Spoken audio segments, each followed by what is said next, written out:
Hello, welcome to Chopped Greens. I am your host, Philip Amerine, sitting alongside Gareth Boucher. Welcome back to the show, Gary. Thank you for having me back. Welcome to the circle of trust. The circle. The circle. Boy. We did it to ourselves again. I didn't see this one coming, actually. I was like, oh, this might be enjoyable. You know what? I got duped by Tom Hanks. You did? It shows a picture of Tom Hanks. You got Hermione Granger up there. You got FN 2187 from Star Wars. You're like, what a great cast. Yeah, and I didn't even realize it. But let's get some things out of the way before we fully begin here. One, for those of you who don't know, I'm giving you a little background here. I skedaddled directly from podcasting with Luke. So if I'm a little out of breath, it's because I just ran all the way from downtown to your side of town. He was hosting an auction. Yeah, an auction. All right, bye, Luke. And then, and then I came all the way over here. But I was still late, so in part and parcel, since I want to treat all my guest hosts with the respect they deserve, I brought you a thing of let me get that sound effect there. Some Sour Patch Kids. What? Because this isn't a joke. This is a little that bag is real. I Sour gave you Patch some Kids. gummies. This looks like really kind of retro. Like I've never seen a bag like this. Oh yeah, that is the real deal. Did you get this like Peter Piper pizza or something? Cracker Barrel. Oh, that's what. God bless Cracker Barrel. I'm gonna open these up and went there for Sunday brunch. Never looked back, and I was like, you know what? I know tomorrow I'm going to be late to either Luke or Gary.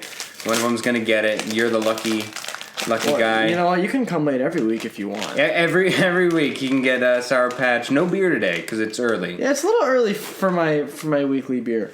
So, but he's now. I've spilled the sour sugar on him all over on his phone. Awesome. Well, while you're eating and divulging in that, I also want to point out. Last night I put out a. You can go ahead.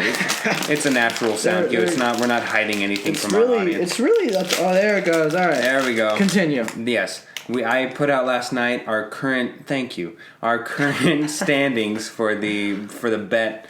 And you and me are leading the pack as we should, We knew because you copied me a lot of the way. I copied you. Yeah, and I just made good picks. Yeah, and you cheated and looked on mine. And my God. We are now leading the way outside of the Jazz, who Luke maintains. He actually would have been tied with us had he done that.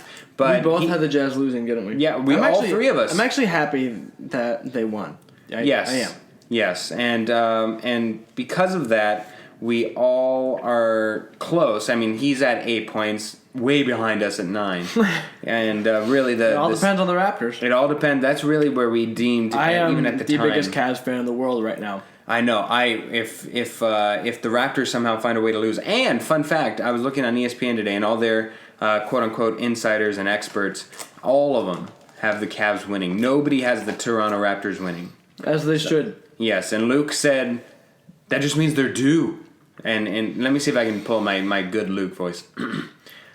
That just means they're due. No, that was all. I'll work on my Luke, and if he happens to Luke. That didn't even sound like Luke at all. That sounded like a gecko. Someone whose name is Sheldon or something like. Mm-hmm. But speaking of Sheldon, there really is no clear segue into this. But let's talk about The Circle, which actually in and of itself didn't make sense. Somebody named Sheldon. I really like that movie. No offense to all the Sheldons out there. Right. But we did it to ourselves again. We did it again. We went to go see a movie, but this time in full good faith. We were mildly excited about it. I was like, The Circle looks kind of cool. Tom Hanks, Emma Watson. John Boyega. Something that's very seemingly relevant to today's society. Yeah, we have, even Eller Coltrane, who's, of course, the star of Boyhood. That was weird, man. He was weird. I will be honest, though. He made me uncomfortable. To me, he's a weird actor. Yeah, even in Boyhood, I thought it was weird, but of course, what you get swept up in is the fact that it took, 18, 20 years? 12. Just like 35, 70 years. It's like from when he's 5 to when he's like 17. And it's all filmed over the course of 12, 13 years, and it's really cool, but that doesn't mean he's a good actor. That means he was picked when he was 5, and he didn't really do any other work. It's like it's not even like you can parlay that into another part, because you're saying, I'm in a great movie. What's it called? Boyhood. Oh, great. When does that come out? About 10 years. Yeah. It sounds like you're making it up. I thought for me, let's kind of dig more into this now. So I'm going to kind of go stream of consciousness here. Bill Paxton was also in this movie. I believe it's one of his last movies. It might be his. Might be his last. Yeah. Knowing that, coming into that movie with that knowledge, it was actually very hard to watch that because he plays a person with MS. Yep. And he did great. Does a great job, actually. He was probably the best actor of the whole movie. Best actor, and throughout the whole thing, you totally believe it. And it's because of that you find it hard because you have to couple that with him recently now dying. And it was just really sad to see how that all comes together. Of course, we've got other, like you said, Mamadou? Mamadou? Yeah, Mamadou Athie was Jared in this movie. Is that anybody? Who's Jared? Well, everybody goes to him to get their rings, so I would assume. I don't know. Never mind. Wait a second. Oh, you forgot to mention Patton Oswalt. Patton Oswalt. That's who I was looking for. Patton Oswalt, totally underused in this movie. He walked out, and I was like, "Wait, what's going on here? What is this cast?" And then, of course, Beck. Beck was in it. Just in a random cameo. To me, that was also, I jotted that down. What was the point of Beck? To basically be like, look, we got a popular musician to be in our movie. The only reason why Beck is famous, though, besides the fact that he has a couple hits, is the fact of who is Beck. Beck when he won the Grammy for Best Album of the Year. Yeah. That was the complete and utter reason of why he's famous, of who is Beck. Ooh, you forgot to mention Karen Gillan. For all you Doctor Who fans out there, I'm a big Doctor Who fan. She was an awesome star a few years ago in Doctor Who, and she was in this movie, and I was like, oh my god, yeah. I love her. And then, of course, Nate Cordry plays an awesome part of Dan, one of those two IT people that come up and talk to him. Okay, so let's go a little bit deeper into it. So, for me, it took a good idea of... Yeah, I mean, a very relevant... Of a cyber premise. Thriller, right? Yeah. And we've... The problem with this film is it has a great idea, a great premise, but in that it loses its sense of value because it's a premise that we've seen before. All it is an updated version of something, and not even a good with a new twist.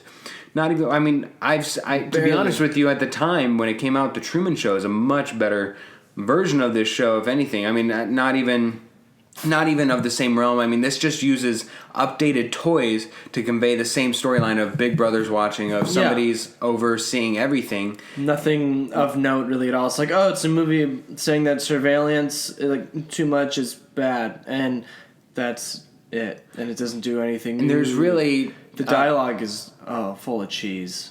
It's full of cheese, and let's say it's full of Cheese Whiz, right? And we're just gobbling up all this Cheese Whiz. By the end of it, you feel sick and you feel kind of bloated because you have no sustenance. There's no actual. I mean, it's essentially a propaganda piece against electronics and connecting to the world. And while I think that there's a sense of justifiableness that you need to hold off and sustain yourself from it and fully immersing yourself in it, and I can understand that, at the same point it didn't have any balance, and so it completely felt as if it's force-feeding you this message of, oh, this is bad, and it doesn't even give you a full good reason why not, outside of the few instances and examples, but even then they clearly are set to right away scrub it clean by saying, oh, but it was just a mistake, oh, but it was just a... So let's say when in the movie one of the problems that arises is Emma Watson paddleboards. Literally, she kayaks. Who would have thought that she does the paddle thing and she kayaking. It's a paddleboard. Oh, and no, it's never gonna leave, is it? It's never. Who knew that would come full circle? Oh my god. Oh. For all you dads out there, Phil's ready. I am ready to join your ranks in pun history. Anyways, so she's going around and they base that character, and seriously, I think that this scene is the only logical reason why they even have her randomly kayak. And She's trying to. And so she, after having a hard day at work and have being overloaded, she goes to go release herself and to have a humanistic moment of just going out in the middle of the ocean and kayaking. And she steals a kayak and a boat, and she goes to the middle of the... She's capsized. And she gets capsized. But then all these cameras are watching, and it saves her life. So it's like, our camera's bad. It's an aha moment of, thank goodness the camera was there, or else she wouldn't have been saved. When in reality, I don't necessarily... Well, to even go to that whole action shot... It was very poorly lit. I had that problem with... couldn't see anything. I had that problem with a lot of the movie. Even with John Boyega. It's almost like I think back to when my mom would go and see shows, and I was a bit bigger. She'd always bring to that point, there's ways to make an obese person not look fat. There's a way to like slim them down and to make them look good even though they are what they are. Just because you're an African American does not mean that you have... there's a way to light it so that way it's not unnatural to see them in the dark. Like a lot of the times I just couldn't even see his facial expressions. Yeah. John Boyega again. And I could not see what he was doing or how he was reacting. Yeah, and then even because like he was in the dark and brooding and I could not... discriminate between him and the light and what have you. Even with Karen Gillan and Emma Watson, they're like the whitest people, and like you said in that boat scene, I had no idea what was happening. I heard like a foghorn, and I could discern that she was drowning, but it was like all of a sudden she's just there, and I don't even know to what capsizes her. It might have been a wave, might have been. I think it was the boat that like caused the water. You know what? I don't even care. And so she capsizes, and all of a sudden she's screaming. To be fair, about 1/8 of this movie she's screaming. That's 1/8 of her paycheck. Yes. Yeah, Emma Watson is screaming at 1/8 of this movie, and as great of an actress as she is, it's still very confusing as to what her purpose is. More so than that, Tom Hanks. Now, respected actor, great. I even think in this role, he does well with what little source material he has. Yeah, he was a very believable, sinister, but well, that's the thing. Was he sinister because they do so little to give you sustenance and background story that you never really know his true motivations. I think like a lot of the points that could have made the movie better would be showing what he has done that's like so bad and incriminating at the end, and then also going back. A lot of it is insinuation, which is like it doesn't work, and then like they're just I think. Do you think that this investigation into the government officials that are looking into what the circle does? Do you think that them being investigated is perchance? No, but we never really get confirmation that they're evil or that anything sinister has happened. To your point, I think it would have been also better if they delved into more of the accountability side, because in the end they talk about like, oh yeah, we have to make our leaders accountable, which is like a cool point, but they barely like brush over it, and which I think is actually in a weird sense the strongest case in point. Yeah. They kind of had it as the headline for everything, and when they're saying total transparency, I get it. Like that is the number one reason of everything. When they're talking about locating children and they're putting in chips into their bones, while it's almost that I render back to in school where they have this poem of a satirical poem of eating our young. Of in Irish, they said that since there's a famine, we should eat our young. It was just like, well, here's a way to fix the problem, and they knew it was just fake. But again, in that you put a chip inside somebody to easily locate them, you lose all transparency. You lose all right to your own hidden privacy. And although the good is immense, right? Cutting down child abductions and child crimes by 99%, that's insane. That's something only law officials can dream of, those doing their job. But at what cost? At what cost do we allow our freedom to go. You You know what's funny? Our conversation right now, that whole speech is more meaningful than like that whole movie, because it's so disappointing. That's what they're trying to get across, was like the dichotomy of more surveillance is good because it keeps us safer, but it's bad because there's no privacy. But you didn't feel that at all the whole movie. That was all brushed over. Like none of it resonated at all. I felt like it was just all thought provoking, which is good, but it didn't. Could have been a lot more. It didn't direct you, which is what I feel a good movie should. Otherwise, it's just a propaganda piece, and it's just saying this is bad, this is bad. Oh, let's have a little discussion within here of like a character coming up and saying this is bad. But even, to be honest with you, I don't even understand what the point of John Boyega's character was. He wasn't in. He was barely like a sketch of a character. He had no development at all. I couldn't tell whether or not they were in love. I could Emma Watson. He just randomly comes in and helps her at times. It's a total convenient plot loophole. Ex machina ending. It's like, oh well, you know what? He has the power to fix the whole situation. Oh, it's done. Movie's over. And again, we look at towards the end, and the greatest similarity in movies that I could see was The Truman Show versus this movie. You look at those two endings, I feel that it was reminiscent of that, in that it doesn't per se give you a finite ending in The Truman Show as we all remember it. This isn't like a good ambiguous ending. No, in the circle though, it's not one of those. It's not one of those thinkers. You walk out of the theater, you're like, Why? That was a dumb choice. Because I feel a good ambiguous ending gives you two roads, and it limits it down really to okay, either this happened or this happened. See Inception, for instance, where it starts to the spindle of whatever starts to flutter, and you're like, Batman. Basically, any Nolan movie ending, right, essentially correct. But in this film, it was just so incredibly open ended, and you're going through this whole journey, and again, it's so thought provoking that you feel like you're being fed a protein bar for your brain, that you're just constantly thinking. You're like, well, that kind of makes sense, but where is this going? Well, it could be this, and then really it's all in the end, I think, just to scare you into submission of stay where you are, we're not going to advance, we're not going to become Amish, which is what one of Emma Watson, we're not going to become Amish. Yeah, I really didn't understand the point of this film, in that it's so smart that it dumbs itself down in a way. If you can kind of think of that comparison, where it's so brainy and it's so incredibly smart, and so I feel like as if a tech person wrote this, even though it's adapted from a novel. It feels as if it's written by somebody so far advanced that they didn't come to actually tell a story. Yeah, it's just and there's no mystery to it. There's no real like struggle in it. Here's a also random quip going a little bit to the style of how the film was made. This is a weird problem that I have, but I get really irked watching movies.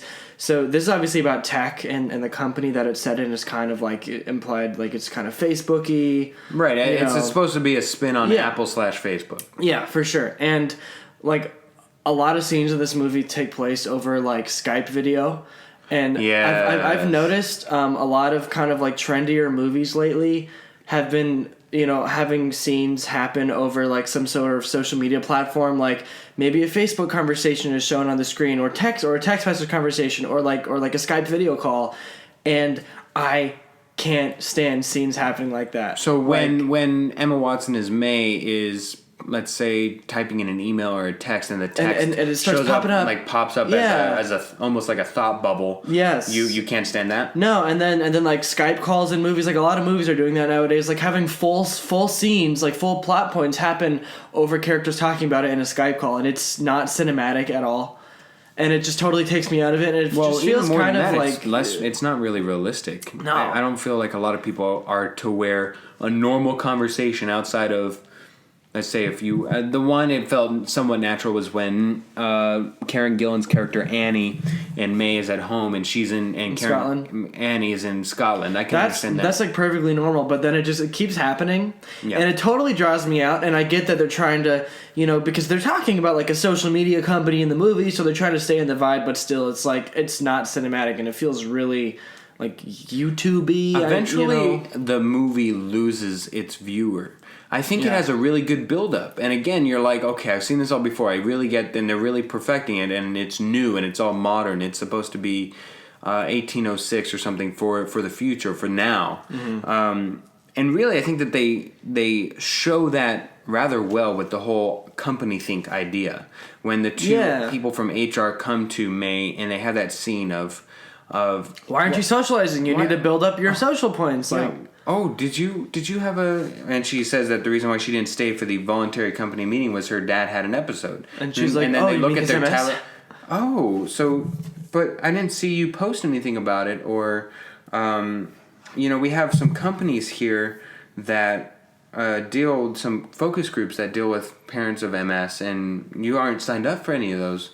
What's going on there? And really, it's all voluntary, but you're losing right now. We kind of see it as your obligation, but it's voluntary. This is what you're implying our future is going to be like.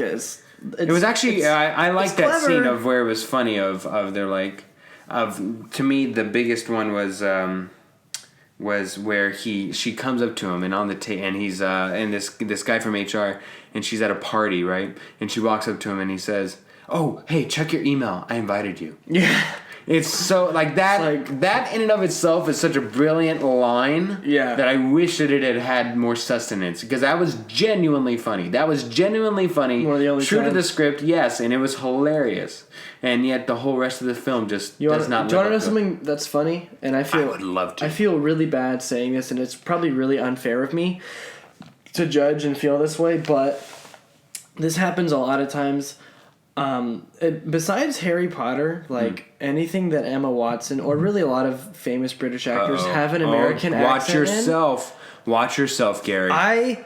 It pulls me out. Like, for one, also it could have been the movie. I thought Emma Watson's performance was pretty vanilla and kind of boring. But is it because you know that though? That's unfair. But I mean, she was better in like The Perks of Being a Wallflower. Obviously, she's done some better stuff, but I get drawn out when she has an American accent. Same thing with, like, in that movie Black Mass, Benedict Cumberbatch had this amazing Bostonian accent. He is obviously very nuanced. He probably has, like, a crazy dialect coach.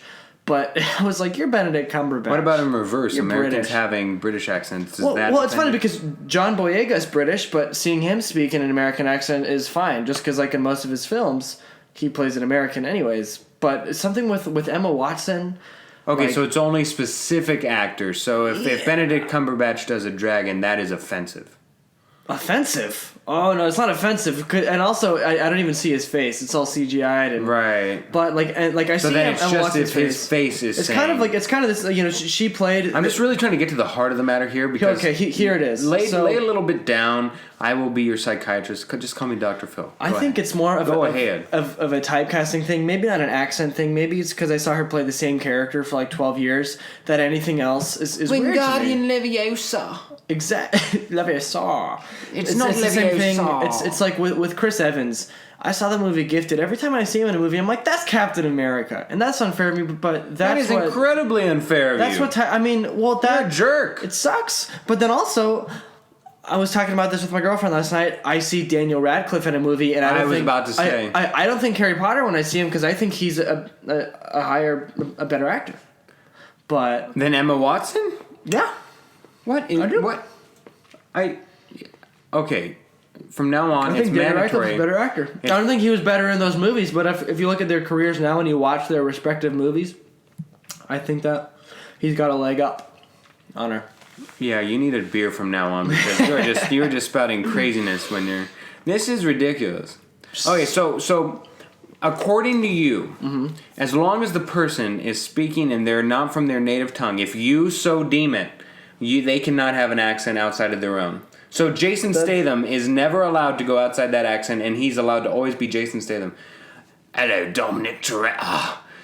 You don't know me. That's why you love Jason Statham, and it's not with everyone, because so he goes to play. Sometimes he goes to play the Englishman in China, converting the whole. He could be like the Last Samurai, and he'd still be all right.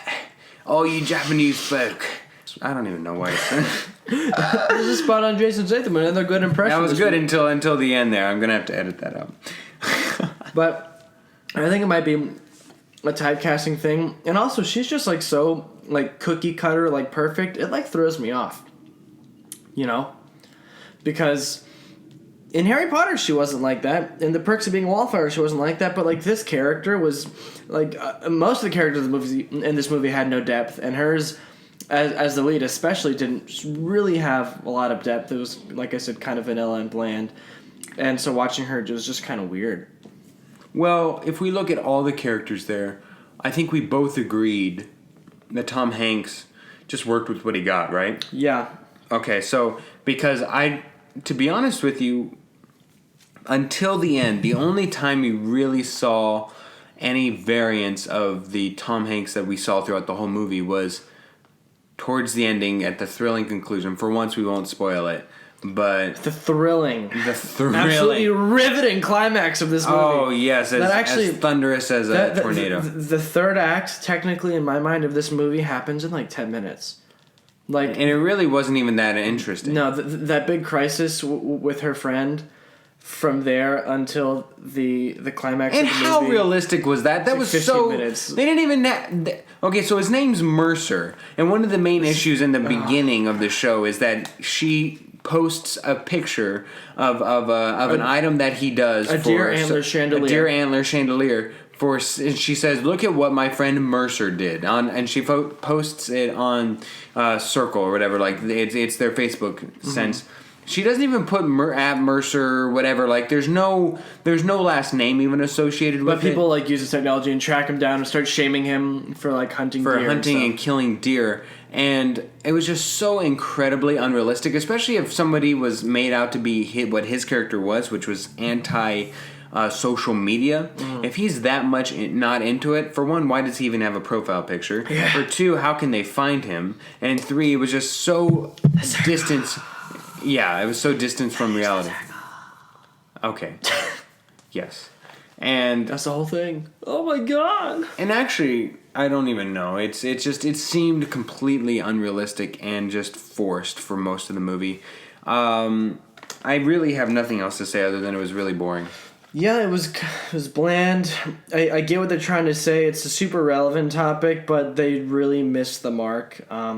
Again, I can't put it any clearer than it's a tried and old premise with just new gadgets. There's not even a new quirk or a new idea of how to execute it. It was just, now since we have Facebook and Apple, let's merge those two and just have this conglomerate being. On your Rotten Tomatoes score, you would give it... I would give this movie... Oh boy, I'm going back and forth between two numbers. I'm going to be really, really generous and say 35. Oh, I was going to go like 25. Dang, this is the first time that's ever happened. Yeah. All right, so I got 35, you got 25. I was going to say 25, and 20 points of that is Tom Hanks. Maybe it's because every time John Boyega walked on screen, I made a Star Wars reference, and I thought it was funny. And so... Did anybody else laugh? I think that my girlfriend gave me like a courtesy, like... Oh, that's a keeper. Yeah. If she's able to give you the courtesy laugh and it's not even funny. I'm sure that your girlfriend loves your dad jokes. No, not at all. Oh. But she's still a keeper. All right, I will... but you know what we'll keep doing? Give me 5. Let's do it. Are you ready? I'm excited. Out of question, do you think that there is or is not an Uberfax for this game? There's going to be an Uberfax. Really? Yeah, I think that there will be. All right, well, if there is, we'll have to bring Maddie along. Yes. Because we have to compare you two. Oh, boy. All right, we'll see if there is an Uberfax. Was that your first question right there? Was that 1 of 5? We'll see. Right after this commercial break. Time for some personal rejuvenation? Visit Aquarius Salon's award-winning stylists and get ready for summer. They do color, cuts, and highlights for your everyday wear, as well as services for proms, weddings, or any special events you have scheduled. Visit Aquarius on the northeast corner of Bell and 51st. Call 602-978-1774 for your appointment. Again, that's 602-978-1774 on the northeast corner of Bell and 51st. And tell them Philip from Chopped Green sent you.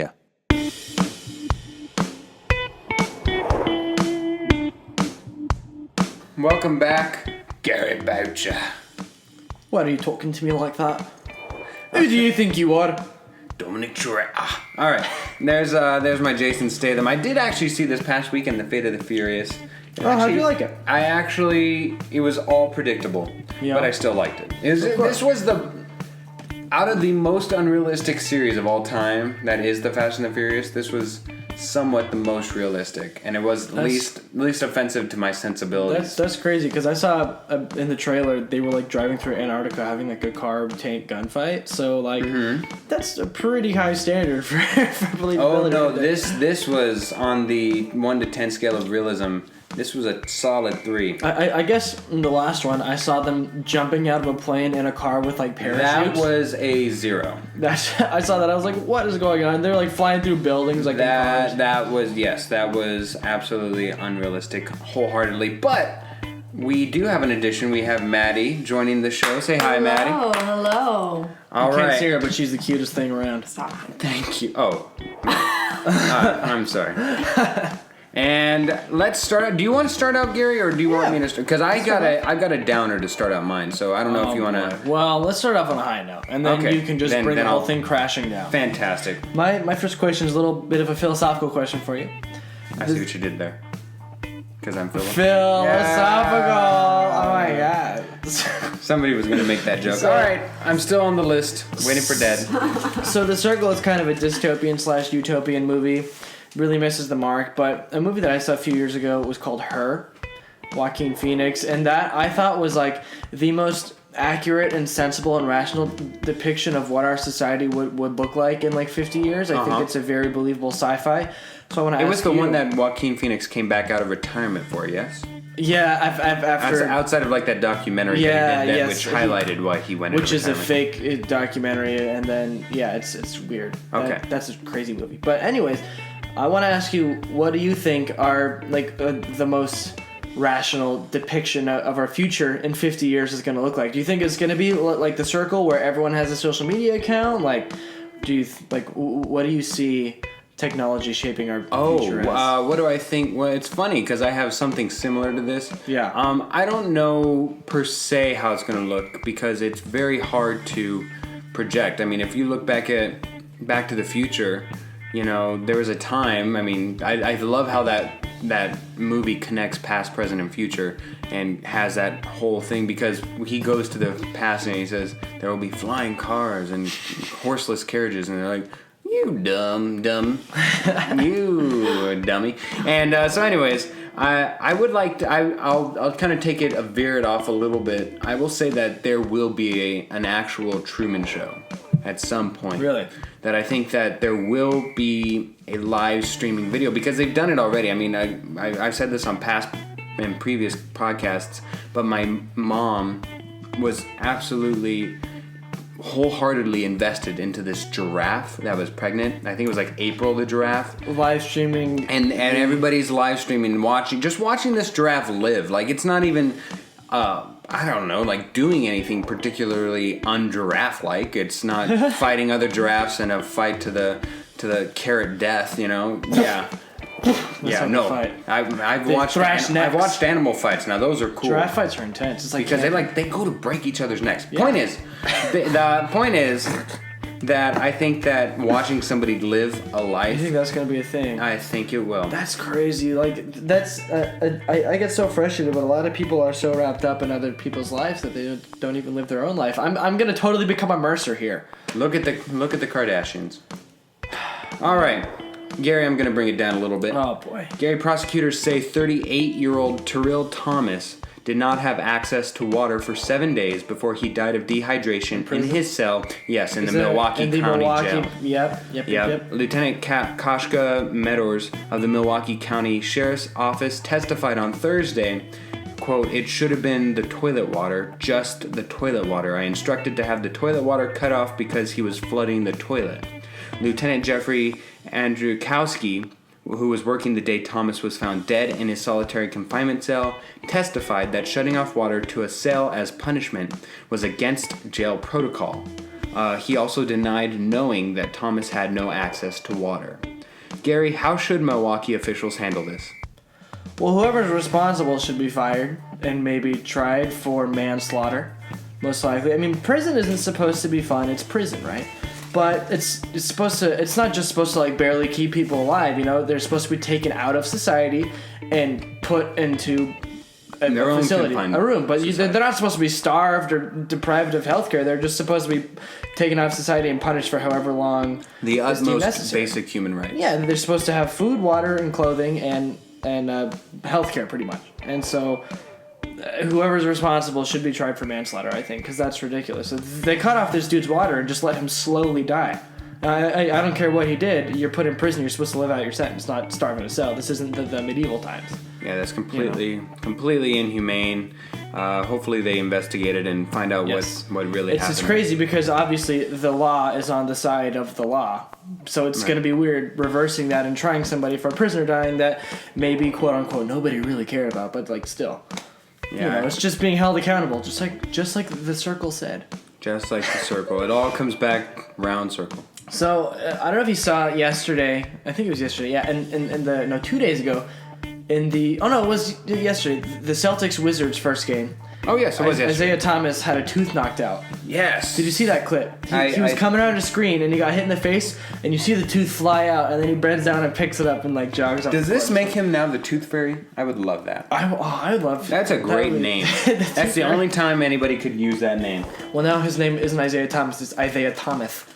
That's good. I don't know if you got that from Charles Barkley, but whatever. I don't know if you ever have had a crazy, like, hilarious injury on the court, off the court, at work, but, like, what is, like, the most just ridiculous and dumb injury that you've ever had happen to yourself? Just, like, the most embarrassing way to get hurt. Okay, so I'm in a past life I was an actor. I still look to do it from time to time, but right now I'm focusing on this. But anyways, point is, so I'm doing this little show, you might have heard of it, Beauty and the Beast. Yep. And so I am in this show, and earlier that day I'm in high school and I'm doing, I'm pumping some weights, I'm pumping some irons for Mr. Wilson. Oh, Kane, we love you. I'm squatting and doing everything, and all of a sudden, I don't actually, I lift a little something that's too heavy, and all of a sudden, my neck starts to hurt, and I'm like, So I just start to accommodate it, slowly, like, just hinge my neck to the side. Yeah. And it slowly, just as the day wears on, so does my head just neck starts to slowly go. start to just go more and more to the side to accommodate this pain. And finally, I'm like, well, this is stupid. I'm looking really dumb here. Let me try and straighten my neck. I couldn't straighten my neck out. Yeah. I was totally off to the side. I was paralyzed. I could not. I was in the most pain I've ever been in because not only was I keeping my head to the side, but I also had to strain my neck and keep it there. I wasn't like relieving it fully on my shoulder. I was keeping it like at a little distance. So I'm like holding it up on this side while also. Did you have to do the play like that? No. So I had to go to rehearsal later that day. I was like, I cannot. I'm like, and that was the big chase scene with the wolves or whatever. And so I'm there just like, come back here. Oh gosh. Oh, come back. Get him. I'm out. And so I had to go back home and. What did you do? I had a doctor look at it and he kind of pushed it back into place and all that stuff. But oh my God. it was awful because that was the one time I remember going over like speed bumps and I'm like, So. Do you want to know what I did? What was it? I tore my labrum playing golf. I was on the golf team senior year. No, we went actual golf. We went to the driving range. So a little more manly. Mr. Wilson, I'm sorry. I quit track and field to play golf because it was my senior year and I just want to have fun.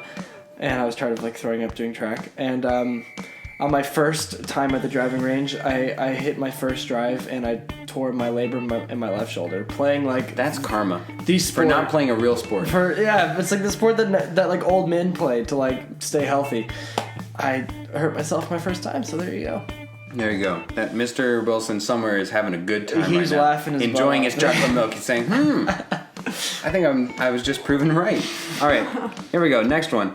Eminem's publishing company, 8 Mile Style, has accused New Zealand's National Party of breaching copyright laws with a 2014 campaign ad, which they say bears striking similarities to the rapper's 2002 hit "Lose Yourself." What? This is happening? Mom Spaghetti. I love New Zealand. What is going on? If you had to choose, Gary, one song to campaign with or a theme song to walk into, maybe you're going to the UFC and you're fighting for the kids or something, which song would it be and why? 2 years ago, I had a little charity boxing match with my best friend Jesse to make up for the lameness that was Mayweather-Pacquiao. We fought each other and everyone came and had like a $20 entrance fee, and we donated it all to the, I think the tsunami that happened in the Philippines or something. All $60 went to the We made like $400 and we donated it. Okay. Fair enough. All right. We had like a lot of people show up, and my entrance song was "Come and Get Your Love" by Red. Because Jesse was so intense, he picked like some kind of like heavy metal song or rap song. What the matter with your hey? Hey.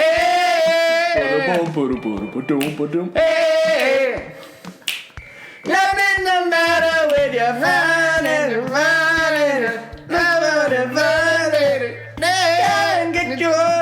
Yep, it would be that one.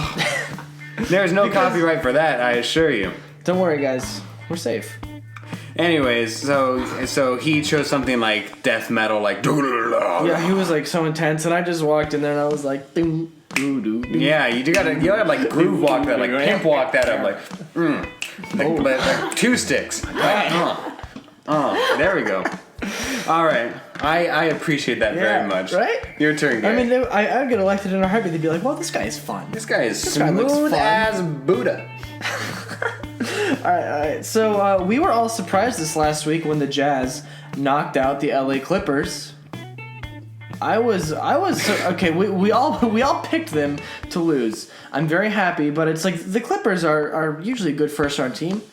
Who was the X factor for the Jazz in this series? Was it Gordon Hayward? Was it Joe Johnson coming in off the bench? I'll tell you who the X factor was. Who's that? It was Blake Griffin. Blake Griffin not being there. Yes. You think if he was there, it's because that's what Doc Rivers will say. They'll say that we didn't have Blake.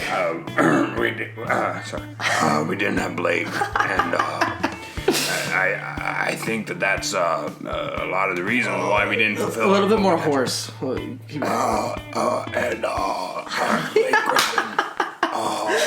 is a big reason why I couldn't call timeout. And so, oh wow! So there we go. That's a really good Doc Rivers. Thank you. But yes, honestly, in fairness, it's whoever has the right and luxury to lose to the Golden State Warriors. But in saying that, I do believe that had Blake Griffin played the full way, even with Rudy Gobert there the full series, because he wasn't there the entire series. He was out first couple games and last one, and Blake was there. I think that they would have figured it out and either won in Game 7, won earlier, what have you. Yeah. So I will give him the respect of being a big factor as to why injuries always kill that team. Yeah. Every single year. It's someone has like a broken thumb or like a stubbed toe, and then the series is over. A stubbed toe. It was a little bit more than a stubbed toe, but yes. Gary, multi-company tech mogul Elon Musk, and actually this is for you too, man. I love Elon. Elon Musk recently laid out plans for his traffic-defeating self-driving car model during a talk at the TED conference.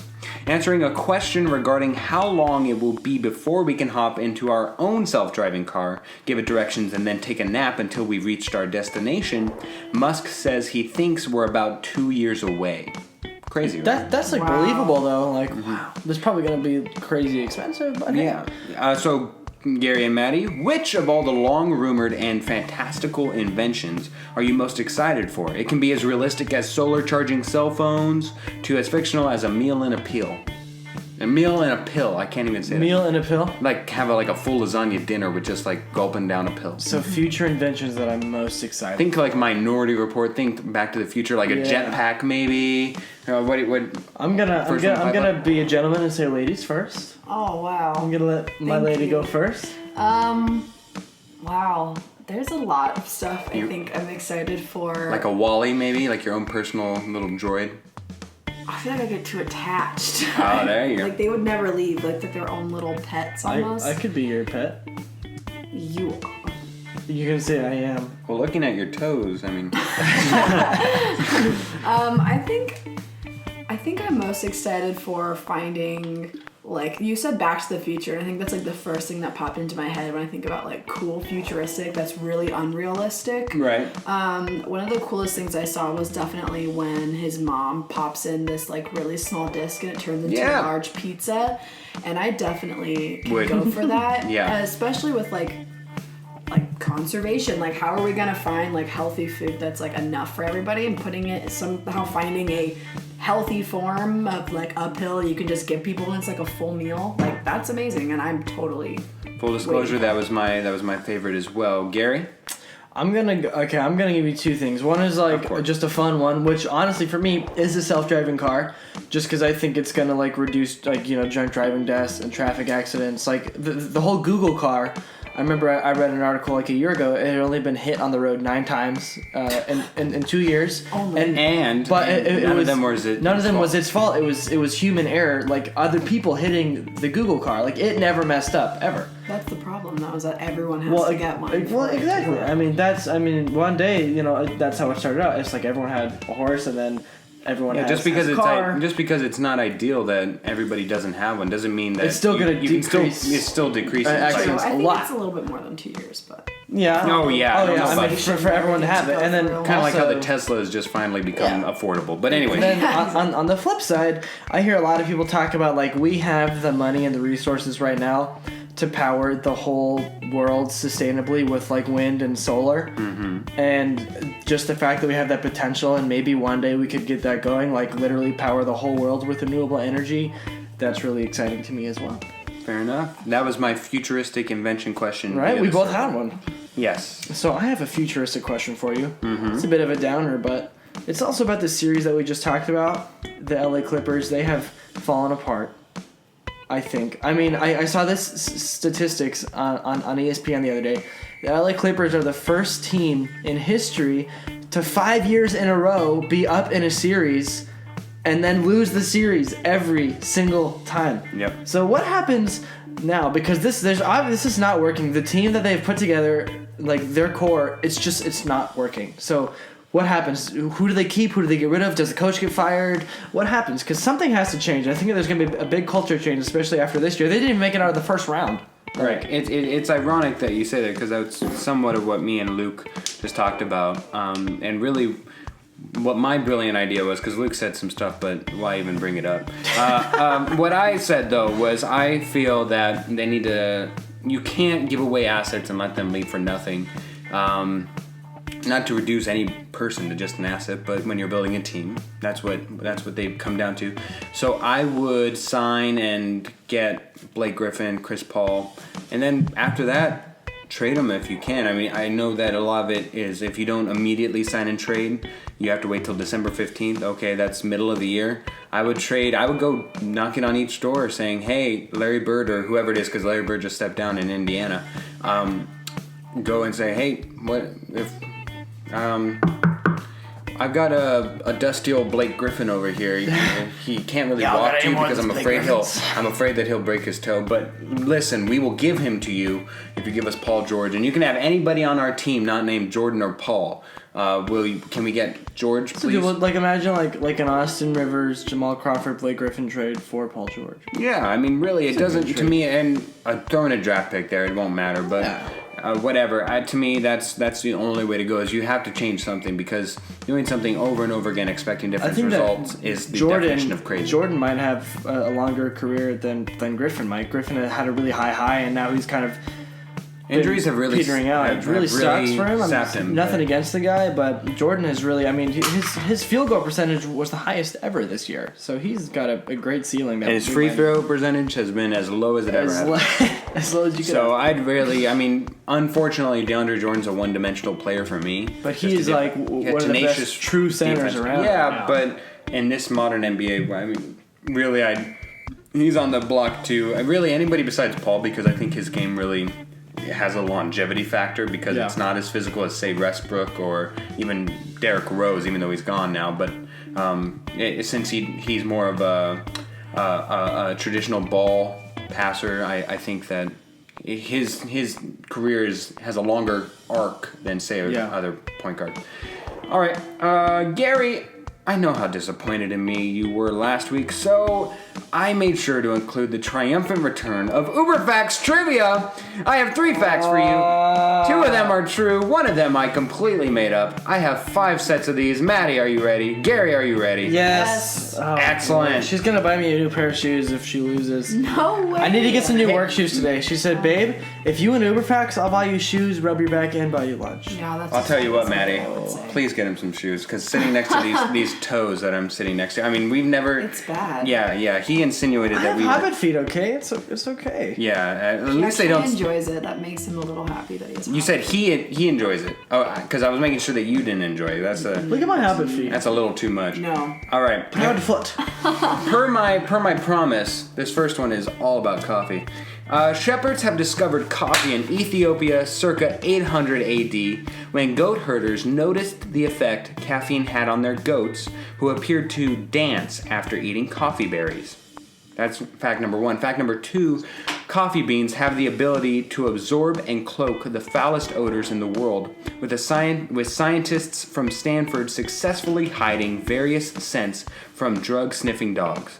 That's fact number 2. Fact number 3, you can overdose on coffee, however you would need to drink over 100 cups to consume the lethal dose of caffeine.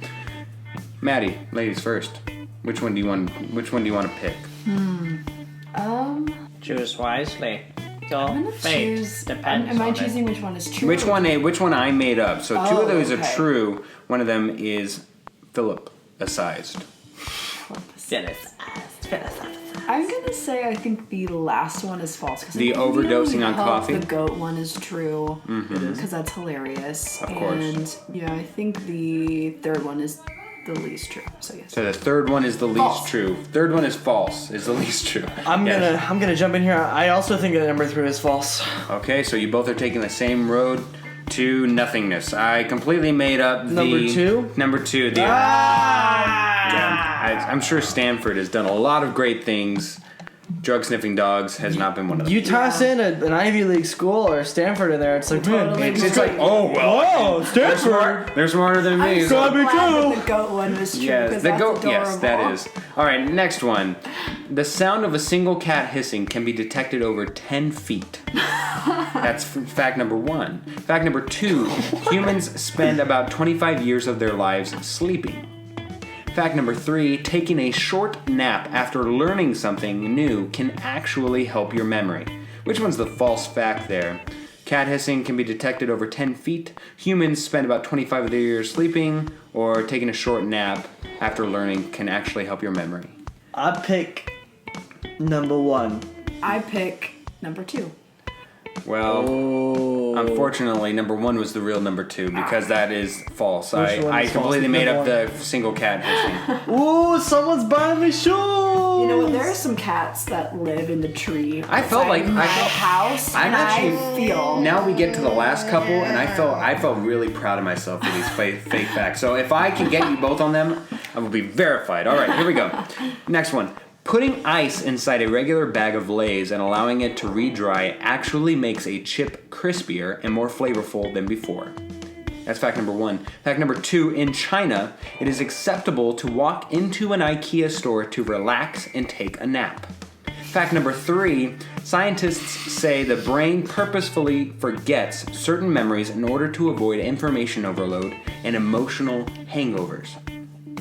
Is it fact number 1, ice in a chip bag makes it better than before? Fact number 2, in China, you can go into an IKEA and sleep. Fact number 3, the brain forgets things so that way you don't get overloaded. Did you say that number 1, you just stick ice in a chip bag? Like just Putting ice inside a regular bag of Lay's and allowing it to re-dry actually makes a chip crispier and more flavorful than before. So you gotta let it re-dry afterwards. I'm gonna say that one's false. I'm gonna say, China's pretty strict. They have the whole 1 kid rule. And so I think that they wouldn't allow any BS in the IKEA store, so I'm going to go with number 2. To be fair, I didn't make this Maddie proof, I made this Gary proof, and it is completely false. I just saw some little article about putting an ice on a burger or something, and so I was like, I wonder if Gary would actually buy putting ice cube inside a bag of chips and would. So I win. You totally, yeah. Hooray! You guys are tied now. You're not out of the blue yet, honey. All right, here we go. Next one, bag of chips. All right. No, what? Ice and bag of chips. No. An estimated 80% of available jobs in the U.S. never get posted or advertised. Fact number 2. Japanese macacos, a descendant of the primate family, like to make snowballs and throw them for fun. Or fact number 3, zebras are actually yellow, but the yellowish hue is so fine it can only be seen by those with perfect color perception. Is it fact number 1? A lot of jobs will never be posted. Some monkeys like to throw snowballs is fact number 2. Or fact number 3, zebras are not white or black, they're actually black and yellow. Oh yeah. Who wants to go first? It is. Pick the zebra. That's my answer. So you're saying the zebras are actually white and black? Or black and white, but yeah. Who knows? Maddie? Um, Oh, she's thinking hard. Don't think too hard. She's got the finger on the nose, thinking hard. Not in the nose, that's gross. But on the nose. I'm gonna say the Could be your doom. 80% of jobs. It's fact number 1. Yeah. All right. And Gary actually sniffed me out. Zebras are just white Nice. and black. Knew it, because I have perfect color perception. I've never seen a yellow zebra ever. Oh my See, god. I don't, so I don't know. She's There we the go. eyes of I was an thinking old about making it like some animal, like an owl can only see it or something. I don't know. lady. That would have been a real zinger. That would have been a real zinger humdinger. All right, last one. This will either bring you to tiredness or separate you even further. All right, fact number 1. Bill Murray was once caught smuggling 4.5 grams of cannabis after joking to the passenger next to him about smuggling cannabis. Of course. Fact number 2, sloths are the only other mammal than humans who pluck or shave their faces solely for a cosmetic purpose. Fact number 3, 90% of all scientists 90% of all the scientists who have ever lived are alive today. So is it fact number 1, Bill Murray joked about smuggling cannabis and was caught in doing so. Sloths are the only other mammals other than humans who quote-unquote shave their faces for cosmetic purposes. Or fact number 3, 90% of all the scientists who have ever lived are alive today. It's a bit of a thinker on that last one. It's a bit like poetry. Poetry. Winnie the Poet. Alright, Madison, you can go first. This is exceptionally... Actually, no, Gary, you go first because then she'll have the choice of going with you or not. I'm gonna say number 1 is very believable. Bill Murray, I could have put any fact about Bill Murray and it would have been... But I'm gonna say that's... Just for fairness. That's the false one. Saying that's a false one. It's number 1. Go ahead, Maddie. Which one do you think is false? I'm getting better at Uber facts. He says with a half and half record. That's better than... That's better than 0 out of Sorry, you. scientist and what's the other one? The sloths. Oh, and this Shaving their face. Shaving their faces. or pluck. I'd imagine that takes forever though. Just like... like a single claw and then it's like one hair. I'll go sloths. What the heck? In an unbelievable fashion, We're tied. Gary What? somehow managed to find a way to lose it. What? Maddie actually picked the right one. Hey! So we're tied. Yeah, So but how she got the latest one, so that was my best fake fact. So that means that you buy your own shoes and me lunch. And you got a rubber back too, or whatever it was. Heck yeah. I don't like the deal. You make the worst. This is the worst deal in the history of trade deals, maybe ever. Your turn, Gary. Well, after that huge letdown, I think it was a bit of an up down. I haven't.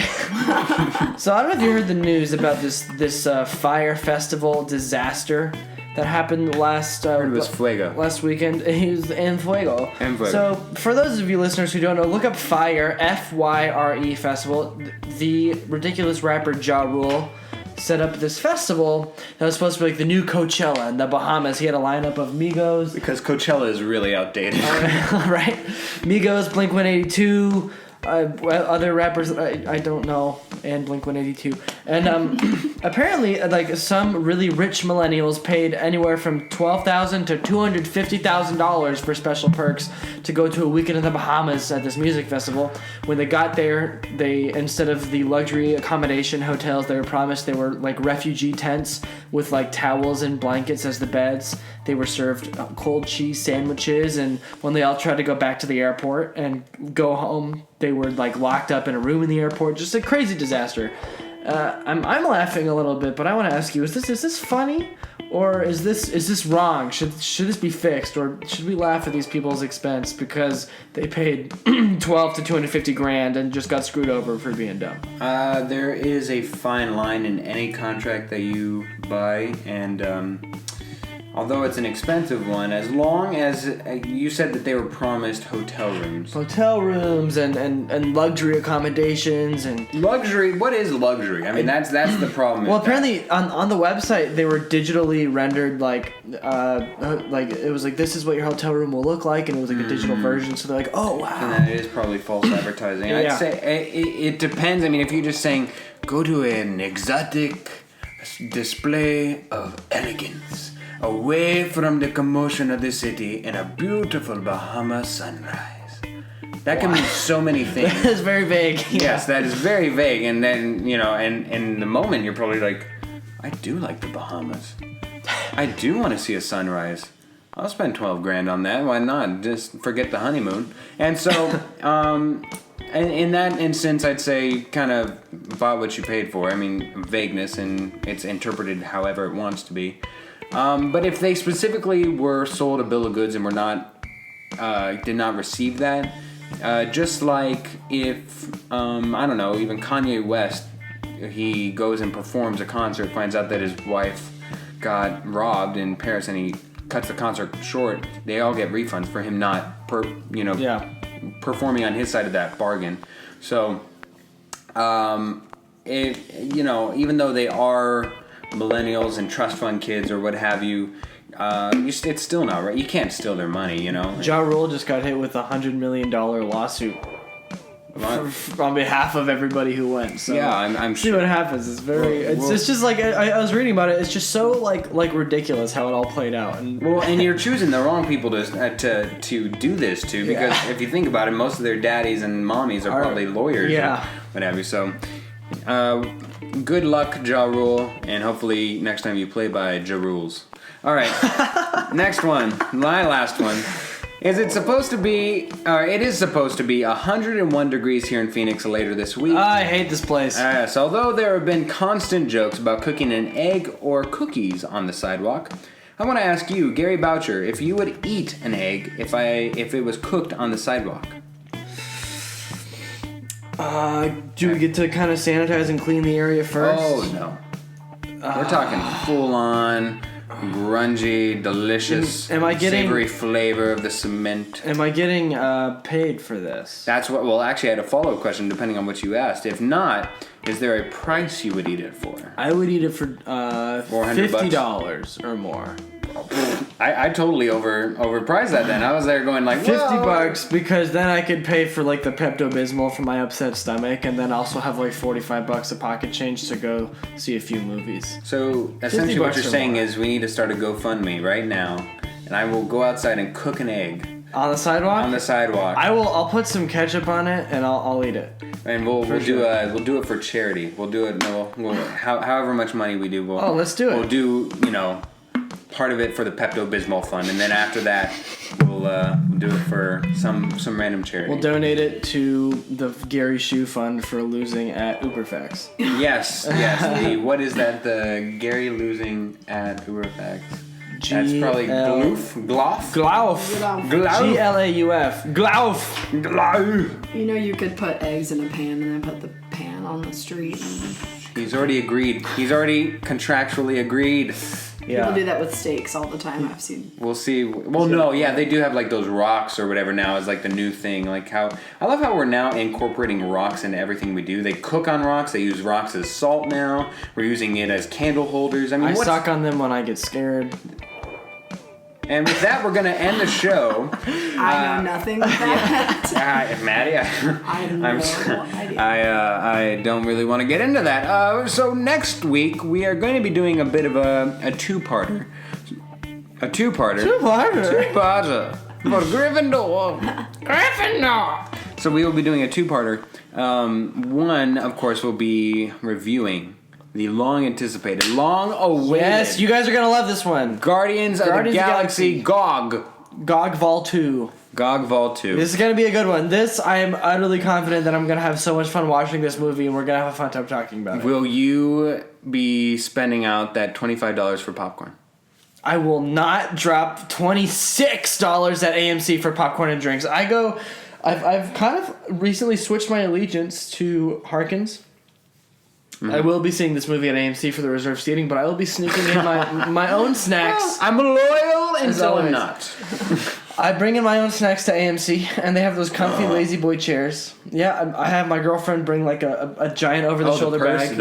We get Arizona iced tea, Chex Mix, Skittles. One time we brought McDonald's. Is any of that really equivalent to popcorn? No, it's not. It really sucks. I could make you a big, gotta watch myself. A big bag of popcorn for what? What do they sell for? $8? I could sell it to you for like $5, and it's like just equally as much filling. And I wager it's better than that. It's better than the popcorn that they give you. You could do that for me? I'm not saying I will, but I'm saying I could. It's the difference. You should have seen his... Do you want to be my popcorn guy? There was a new hope in your eyes. I was like, wait, is I saw the Death Star in your eyes twinkle. Like, it was beautiful. A little green hue. Wow. All right. And after that, we will have a fun little Mother's Day ode special. Both of our moms have the same favorite movie, Life is Beautiful. Life is Beautiful. So we're gonna, with our moms, we're gonna bring them on here. We're gonna talk about. We're gonna talk about it, and we got to figure out how to do a Give Me 5 segment with them. I'm thinking we'll ask them questions about. I don't know. How does that work? If we ask them questions about each other to them, is that interesting? What if we see how well our moms know us, and we ask some questions about like our past and our childhood? But it has to be weird. It can't. It's got to be like really specific stuff. If I were to give you an assortment of Gary snacks, which would he do? Would he eat? Would he choose the egg on the street? Would he choose the Eggo on the street? And then we'll do like a newlyweds game for each other. Maybe let's do it. Yeah. Okay. There we go. There we go. We figured it out in real time. All right. Until next time, we're gonna go GOG for Volume 2 of Guardians of the Galaxy, and this one, it cannot be bad. No, it just cannot be. I cannot stomach another one. No, another bad movie. We're in blockbuster season now, baby. It's gonna be smooth sailing for like 2 months. I'm excited. All right, here we go. We've reached the honeymoon stage of summer. Thank you so much for listening.